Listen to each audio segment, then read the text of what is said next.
رمضان كريم كريم كريم شهر عظيم عظيم. الشیطان الرجیم. بسم اللہ الرحمن الرحیم وبہ نستعین انہ خیر الناصر ومعین وصلی اللہ علی سیدنا محمد وآلہ الطاہرین اجمعین. السلام علیکم یا اہل بیت النبوہ. اذان محترم 23 ماہ مبارک رمضان ہے. جو رات گزری ہے بہت عظیم رات ہے.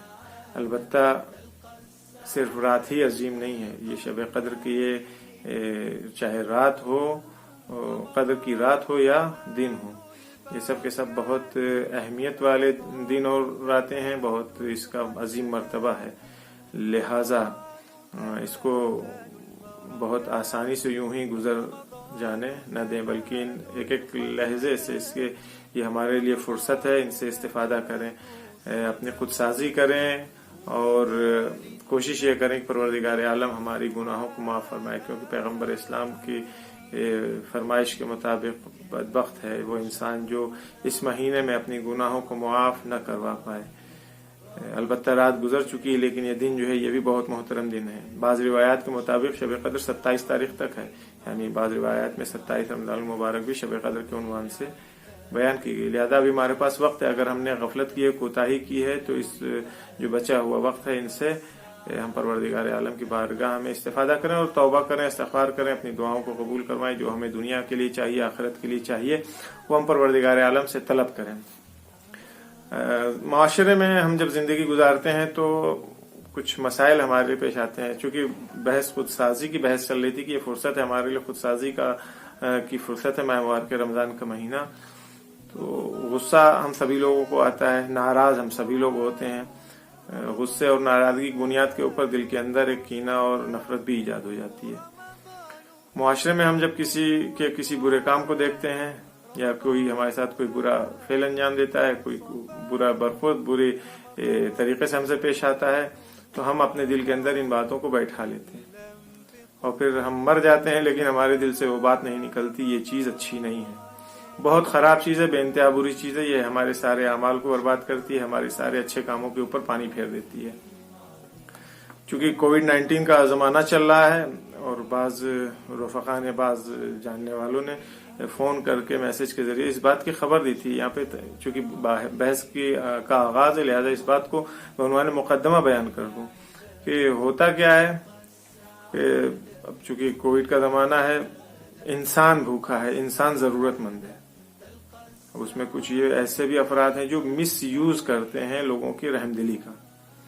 چنانچہ بعض جگہ کے اوپر سے رپورٹ ملی کہ فلاں صاحب یا فلاں لوگ صاحب حیثیت تھے یا نہیں تھے، بالآخر انہوں نے کئی جگہ سے ان کو مدد اور جو سپورٹ ہونا تھا سپورٹ ہوا.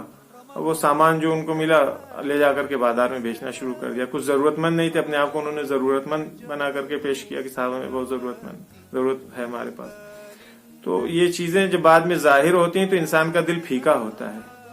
ڈونر ہو یا وہ جوان ہمارے یا وہ ہمارے برادران جو اس فیلڈ میں آگے بڑھے اور خود جوش طریقے سے انہوں نے کام کیا، خدمت خلق میں مشغول ہیں، دل ان کا پھیکا پڑ رہا تھا. نفرت ایک ایجاد ہو رہی تھی کہ ابھی ایسے لوگوں کے ساتھ ہم کبھی اچھائی نہیں کریں گے، فلاں کو ہم جانتے ہیں اس نے جھوٹ بولا ہے.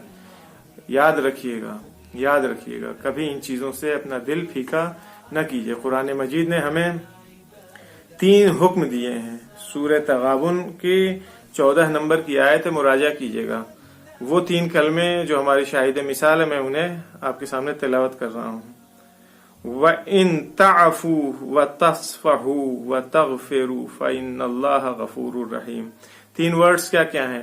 عفو یعنی معاف کرنا، دوسرا صف تصفحوا صف یعنی نیگلیکٹ کرنا، اندیکھا کرنا، وَتَغْفِرُوا اور مغفرت یعنی چھپا دینا. یہ 3 ورڈز ہے جس کے لیے خداوند عالم قرآن میں ہمیں حکم دے رہا ہے. یہ جو بھی پرابلم ہم نے بیان کی ہے، ایسا ہی واقعہ امام باقر علیہ السلام کے ساتھ بھی پیش آیا تھا. ایک بار ایک شخص آتا ہے، آ کر کے امام باقر علیہ السلام سے کہتا ہے کہ مولا، جو آپ جن لوگوں کی مدد کرتے ہیں، جن لوگوں کو آپ پیسے دے رہے ہیں، بہت سارے ایسے لوگ ہیں جن کو ان کی ضرورت نہیں، وہ آپ سے جھوٹ بولتے ہیں، وہ ضرورت مند نہیں ہے، وہ جھوٹ بول کر کے آپ سے پیسے لیتے ہیں. تو امام علیہ السلام نے فرمایا تھا کہ تم یہ سمجھتے ہو کہ مجھے نہیں معلوم ہے؟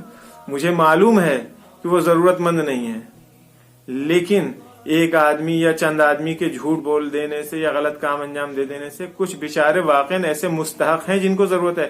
اگر ہم ان کو ملاک بنائیں گے, ان کو معیار اور پیمانہ بنائیں گے تو ہم حقیقی ضرورت مندوں کی مدد نہیں کر سکیں گے. لہٰذا جو بیچارے سچ بولنے والے ہیں وہ محروم رہ جائیں گے اس عطا اور بخشش سے ہماری. تو ان چیزوں کو ہمیں بھی نیگلیکٹ کرنا چاہیے.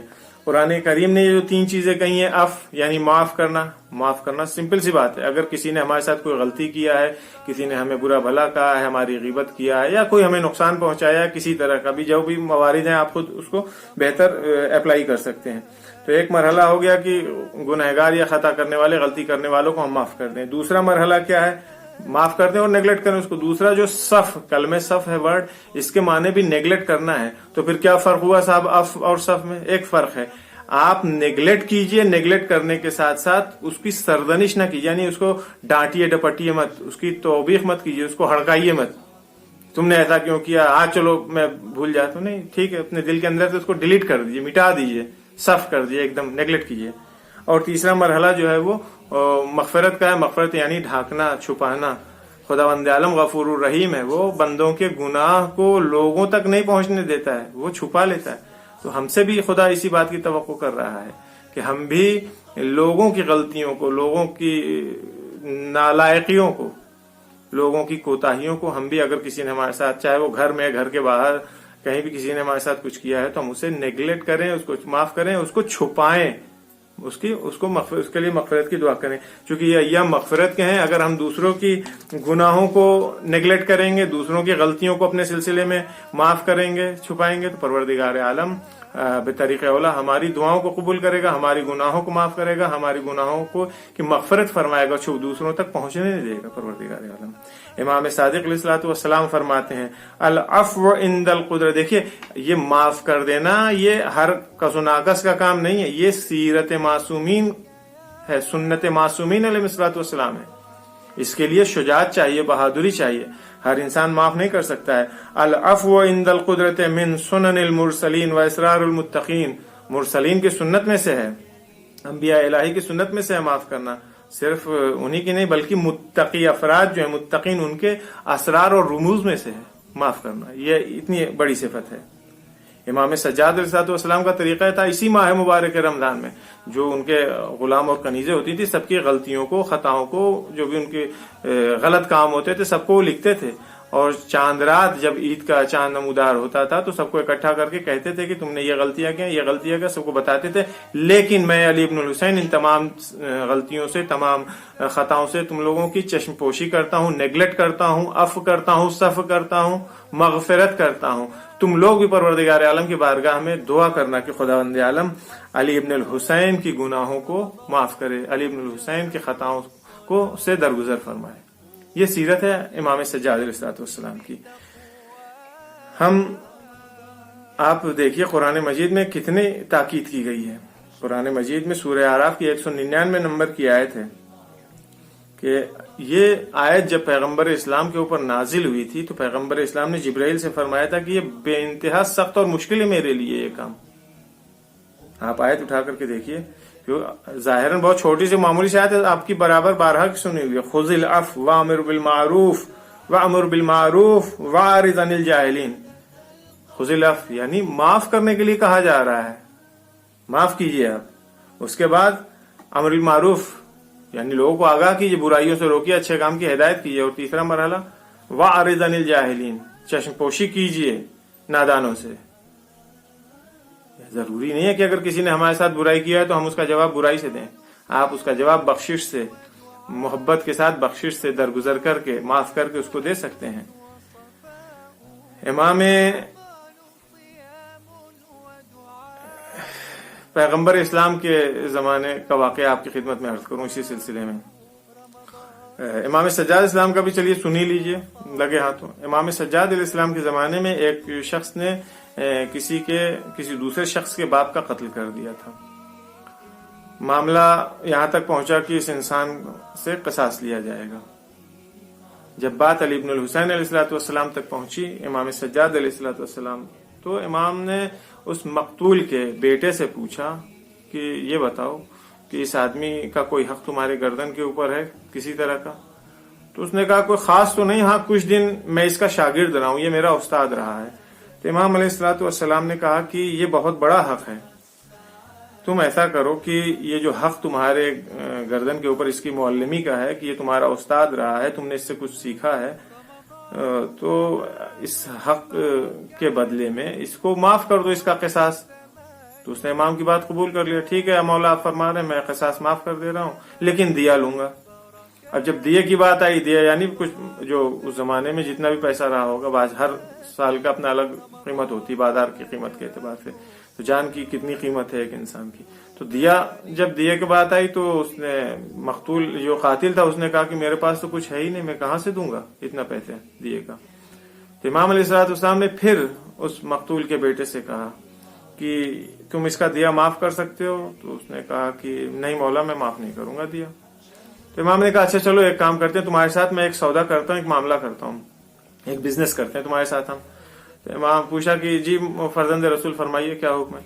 تو امام علیہ الصلوۃ والسلام نے کہا کہ دیکھو ایسا ہے کہ اس نے جتنی بھی مدت تمہارا استاد یہ رہا ہے، جو کچھ بھی تم نے اس سے سیکھا ہے اور ثواب حاصل کیا ہے سیکھ کر کے، وہ ثواب تم مجھے دے دو، اور دیے کے بدلے کے 100 اونٹ، یعنی اب یہاں سے پتا چل رہا ہے کہ اس وقت 100 اونٹ جو تھا وہ ایک انسان کا دیا تھا، تو 100 اونٹ میں دے دیتا ہوں اس کے بدلے کا۔ تو اس نے کہا مولا اتنا اہمیت رکھتا ہے معاف کر دینا، یعنی 100 اونٹ کے برابر ثواب ہے ہم کو، یعنی مال دنیا سے وہ کمپیئر کر رہے تھے۔ امام نے کہا ہاں بلکہ شاید اس سے بھی زیادہ ہو۔ تو اس نے کہا مولا میں نے دیا بھی معاف کر دیا۔ یہ ہے سیرت اور یہ ہے طریقہ۔ امام علیہ الصلوۃ والسلام نے امر بالمعروف بھی کیا اور اپنا اس کو بتایا بھی، طریقہ بھی بتایا کہ کیسے کیا کرنا ہے، اس سے معاف بھی کروایا۔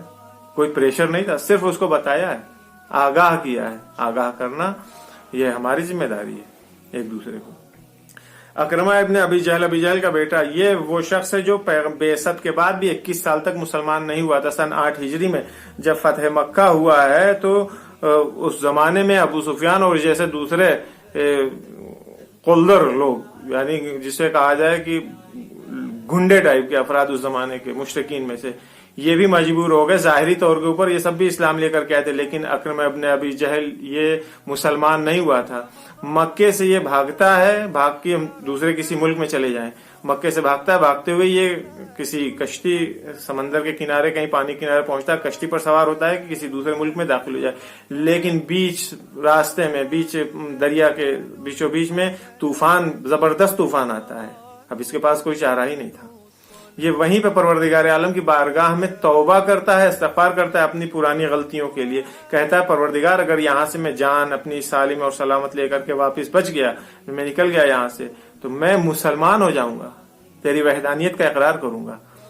چنانچہ یہ بچ جاتا ہے، واپس مکے آتا ہے، مکے آنے کے بعد سے اپنی بیوی کے ساتھ پیغمبر اسلام کی خدمت میں حاضر ہوتا ہے۔ پیغمبر اسلام نے جیسے ہی اکرمہ ابن ابی جہل کو دیکھا تو پیغمبر اسلام فرماتے ہیں کہ بارک اللہ، مبارک ہو، خدا برکت دے تمہیں، تم جو ہو گناہ سے لوٹ کر کے واپس، گناہ سے ہجرت کر کے تم آ رہے ہو، یعنی اب تک کی جو زندگی تھی گناہوں والی تھی، اس سے تم نے ہجرت کیا، اب تم اسلام میں آ گئے ہو ہجرت کر۔ یہ چیزیں چھوٹی چھوٹی سی ہیں، لیکن اگر ہم ان چیزوں کے اوپر عمل کریں تو ہماری زندگی بہت اچھی ہو جائے گی۔ آج آپسی اختلافات ہیں گھروں میں، زن و شوہر کے درمیان، بعض موقع بھائیوں کے درمیان ہے، خواتین میں آپس میں ایک دوسرے کے درمیان اختلاف ہے، محلے میں ہے، عزیزدار میں ہے، رشتہ دار میں، یہ اختلافات اگر ہم معاف کرنے کا طریقہ، نگلیکٹ کرنے کا، چشم پوشی کرنے کا طریقہ، اور مغفرت یعنی چھپانے کا، لوگوں کی گناہوں اور برائیوں کو چھپانے کی، ان 3 طریقے کے اوپر عمل کر لے تو ہمارا سماج بہترین سماج بن سکتا ہے، خود ہم بھی بہترین افراد بن سکتے ہیں۔ پروردگار عالم کی بارگاہ میں دعا ہے کہ ہم تمام لوگوں کو توفیق دے کہ اس بچے ہوئے دنوں میں ہم اچھے سے اچھی چیزیں سیکھ سکیں اور ان کے اوپر عمل کر سکیں، اپنی گناہوں کی مغفرت اور توبہ پروردگار عالم کی بارگاہ میں قبول کروا سکیں، اور ہم ویسے بن سکیں جیسا میرا مالک ہم سے چاہتا ہے، جیسا ہمارے امام اور ہمارے معصومین علیہ الصلوۃ والسلام ہم سے چاہتے ہیں۔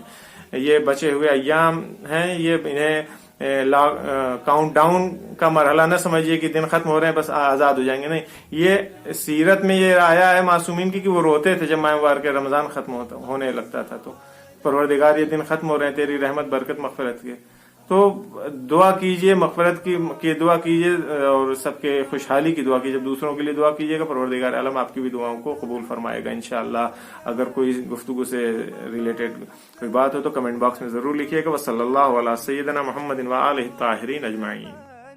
الحسنات رمضان مجال